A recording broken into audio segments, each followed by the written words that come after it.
Tonight, new developments in the investigation of the attempted Christmas terror attack. I'm Jeff Glor. Authorities say the suspect was on their radar, but not on a no-fly list. And some in Congress are calling for an investigation. I cannot understand why he would not have been on the no-fly list. As tighter rules now go into effect for airline travelers, passengers from that Detroit flight rejoice at their escape. I realize how lucky we all were on that Christmas day. And in this tumultuous holiday season, lessons in peace on earth by three modern-day wise men.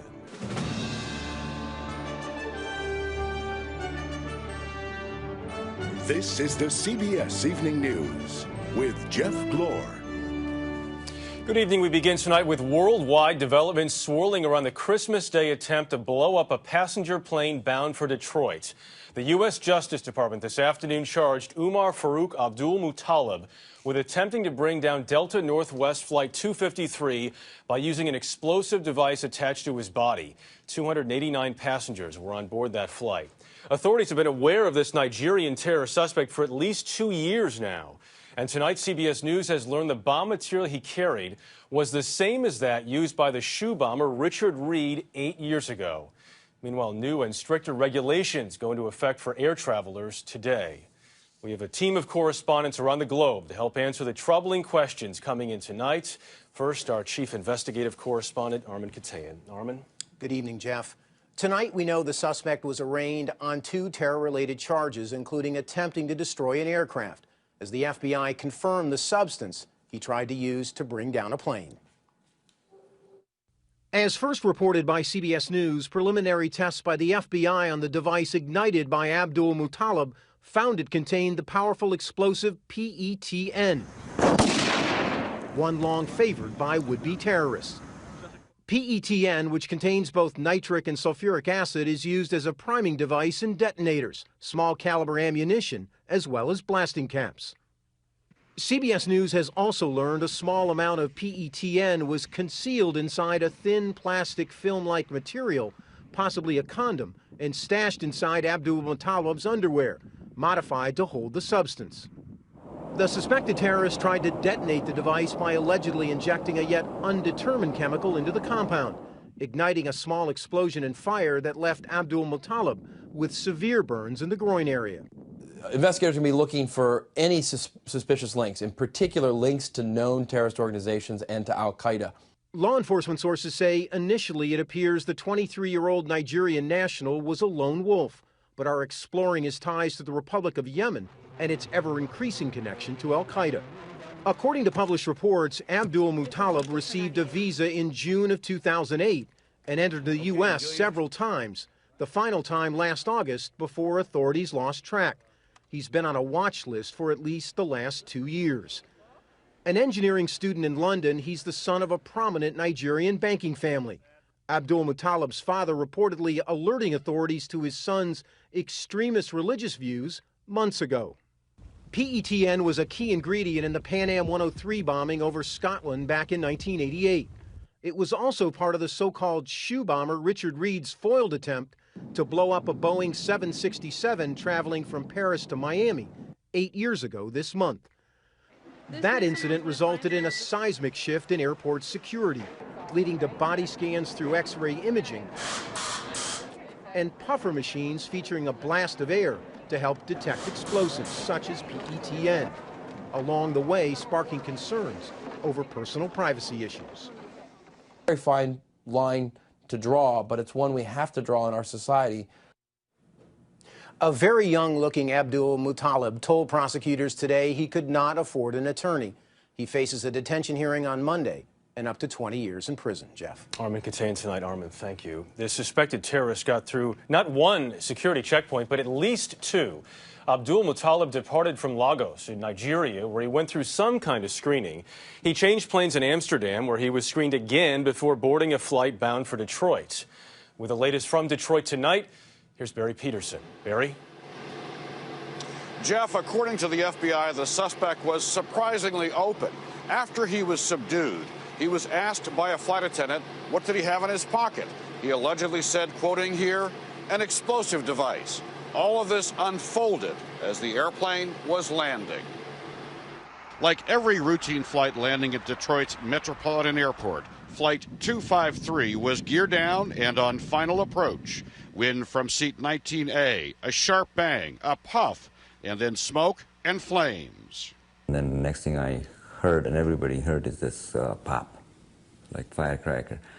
And everybody looked at each other and said, what was that? 3 rows ahead in seat 16G, Syed Jaffrey scrambled with other passengers, fighting the suspect and then the fire he started in what they realized was a battle for their lives. It's just a matter of minutes, if not second, but we were just able to control the fire.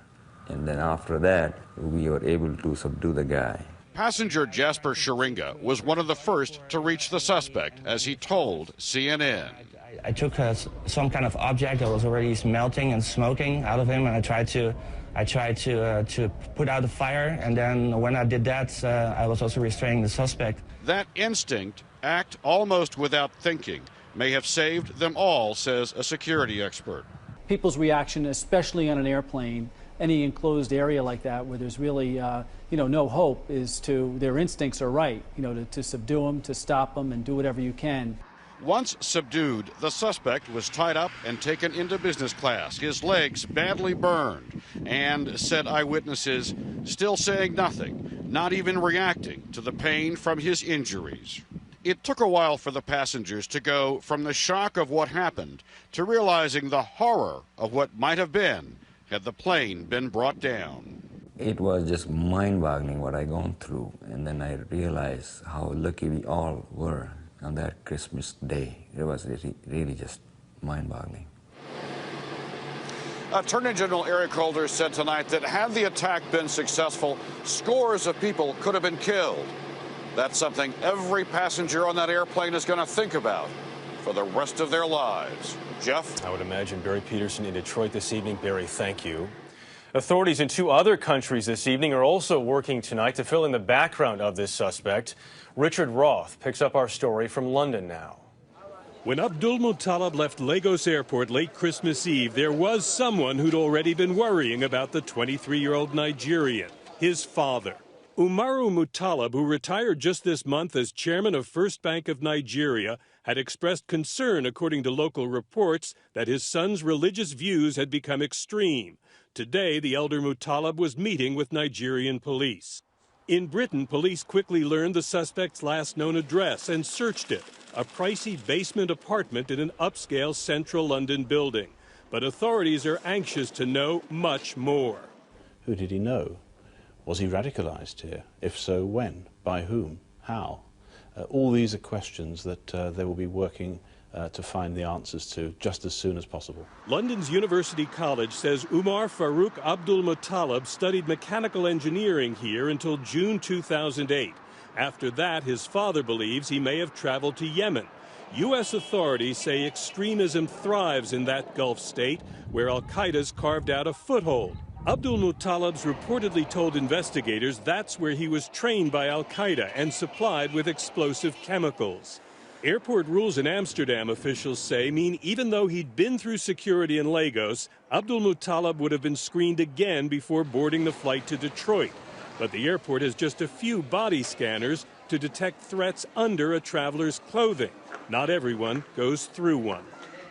Government sources here tonight say Abdul Muttalib was barred from re-entering Britain this year, though not because of any known terror threat. He was said to have applied for a visa to continue his education, but the college he claimed to be attending was fake. Jeff? Richard Roth in London. Richard, thank you. Almost immediately, security regulations at airports and aboard planes got more restrictive. Kimberly Dozier now is live at Reagan National Airport outside Washington. Kimberly? Jeff, today the TSA ordered airlines to increase security measures for all U.S.-bound flights. That meant some long delays for passengers flying here from overseas. Travelers arriving from Paris and Brussels to Dulles International said they went through as many as 3 security checks before they got on the plane, including pat-downs of every single passenger. They had to check us one by one, basically physically, and our luggage, our hand-on luggage. After we had gone through security, we were boarding our plane, and right before boarding they had checked everybody's bags and gone through everything twice. Passengers from India said the checks were also more thorough than usual. They opened the containers of stuff we had, like lotions and stuff like that, and they took away some of the stuff too. The changes follow a TSA directive asking international airports and airlines to increase passenger checks and asking passengers to put away personal items during the last part of the flight. I had a blanket on me, they took it away, and the pillow and everything, so nothing could be on me. International airlines say they've been asked to do even more, like limiting passengers to just one piece of carry-on luggage and requiring passengers to stay in their seats during the last hour of the flight. For those who'd seen the headlines, the measures were reassuring. Edie Schaefer and her grandchildren flew in from the Cayman Islands. Outside, before you got on the plane, they had another security point where they checked the bags, had someone check me bodily, you know, the whole works. Domestic travelers also noticed TSA agents giving more attention to detail. There was a little more checking going on. We noticed that the security seemed to look at our IDs a little better. They were very serious about their jobs today. Now, just to add to the delays, we've got an entirely unrelated development here at National Airport. As you can see, the airport is running on emergency power. A water main break has flooded the lower level with up to a foot of water and shut off one of the wings servicing U.S. Airways. That has meant that U.S. Airways has had to cancel all of the outgoing flights tonight. And it has told the passengers that because this was an airport problem, not an airline problem, it's not U.S. Airways' responsibility to find them a place to stay tonight, though they are trying to find the passengers another way to get to wherever they were going. Jeff? All right, Kimberly Dozier at Reagan National. Kimberly, thank you. It has been confirmed the suspect was in the security database commonly known as the Terror Watch List, which contains an estimated 400,000 names. But he was not on the shorter no-fly list of an estimated 3,400 people who were deemed to be explicit threats to aviation. Joining us now is the ranking Republican on the House Homeland Security Committee. Congressman Peter King joins us from his home in New York. And Congressman, let me ask, if officials knew about this man, in some capacity at least, for at least 2 years, I know hindsight is 20/20, but is it fair to ask the question how he's able to get on a plane and how he's able to accomplish this? Absolutely. That's a question that has to be answered. I know yesterday, almost immediately after the incident occurred, the government knew of this man. There was a file on him. Why he was not on a no-fly list, or at least on a list where he would have been subject to secondary screening, where you would have had an air marshal on board with him, to keep an eye on him. Why the authorities in Nigeria and Amsterdam were not alerted to him. For instance, he did not go through a full body scan in Amsterdam just last month. The State Department put his name into their database, and yet he was able to apparently go to the embassy in Nigeria and get a visa to come to the United States. Do you anticipate in the wake of this incident pushing to change the way screenings are done at airports or security in general is done at airports? Yeah, we're going to have a full after-action report on this. First of all, to see the type of explosives and what type of device he had with him, to see whether or not the screening should be changed at the airports for that purpose. Also, we have to make sure that there was no political correctness here. I hope this is not similar to the case in Fort Hood, where I thought Major Hassan definitely should have been court-martialed based on the records I've seen, and yet the government apparently did not want to offend him. Congressman, is this a blip, or does this bring about long-lasting changes in the way we fly? I think, first of all, we have to be positive. We ducked the bullet this time. We are in really a twilight struggle with Islamic terrorism. They are constantly adapting. We have to constantly adapt to stay ahead of them. So, yes, I expect there will be changes made, but there'll be changes for the better, changes to make us more safe and more secure.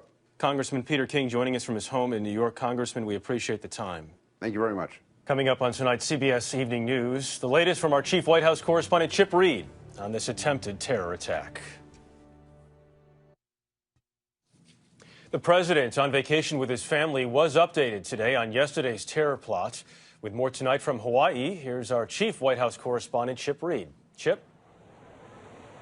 Well, good morning, Jeff. Yes, the president got his first briefing at 6:20 a.m. Hawaii time on a secure conference call, and he was updated continuously throughout the day. He did squeeze in a round of golf today with some old friends from Hawaii, but even on the golf course, he does have access to secure communications just in case his national security people need to reach him. Now, while he tries to make this a vacation back in Washington, his Homeland Security people are working around the clock. Secretary of Homeland Security Janet Napolitano said today that they are implementing his order to put new procedures into effect, working with airports in the United States and law enforcement all around the world. She also urged people to keep their plans, don't change them, it is safe to fly, but report suspicious behavior and also leave plenty of time for check-in, Jeff. All right, Chip Reid in Honolulu tonight. Chip, thank you. Here on the mainland, the middle of the nation tonight is a no-go zone. Parts of 7 plains states were under blizzard warnings in a storm blamed for at least 21 deaths now. Next up on tonight's CBS Evening News, men of 3 different faiths work towards one goal: peace on earth. As more details of the Christmas terror attack emerge, it is clear that achieving peace on earth remains elusive. But tonight, 3 clerics of different faiths have teamed up to chase it by provoking laughter and thought. John Blackstone has more. In a world where religion fuels both the drive for peace and the call to war, religious differences can be a chasm when what's needed is a bridge. Meet 3 bridge builders: an imam, a pastor, and a rabbi. They call themselves the Interfaith Amigos: Imam Jamel Rahman, Pastor Don McKenzie, and Rabbi Ted Falcon. And they can seem like a comedy act. We are Three Stooges fans, in fact. We are the incarnation of their famous phrase, "I tried to think, but nothing happened." The soul opens with either tears or laughter. If we have a choice, we'll choose laughter. But their goal is serious, encouraging peace through understanding. Our perceptions are so different. But as we talk more, those differences, they narrow more and more. Religion had been used, because of its authority, as a cover for too much violence, too much hatred. Oh my God! The violence and hatred of 9/11 planted the seeds for this friendship.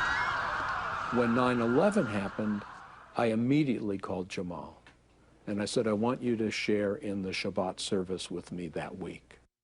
It is crucial for people to see a different face of Islam. The rabbi and the imam then invited the pastor to join them in public discussion of what divides them and what unites them. The tragedy of 9/11 offered us the moment to say we've got to do something to try to prevent this sort of thing happening anymore. Muslims must get to know Jews and Christians and really make an effort to connect with the other. There's a lot of Americans right now hearing the stories of peace from Islam, and they'll say, it's not about that at all. If we judge a religion by the behavior of some practitioners, every single religion would be in deep, deep trouble. Together, they traveled to Israel, the Holy Land for all 3 religions, and a place where peace has been particularly elusive. Anytime you think, you're all wrong, like Palestinians are all wrong, Israelis are all right, you'll never get to peace. No, you're a Jew, I'm a Muslim, we both know this land belongs neither to Jews, nor to Muslims, nor to Christians. This land belongs to God. I said, guys, this is why we're doing this. How does it feel to be Ted?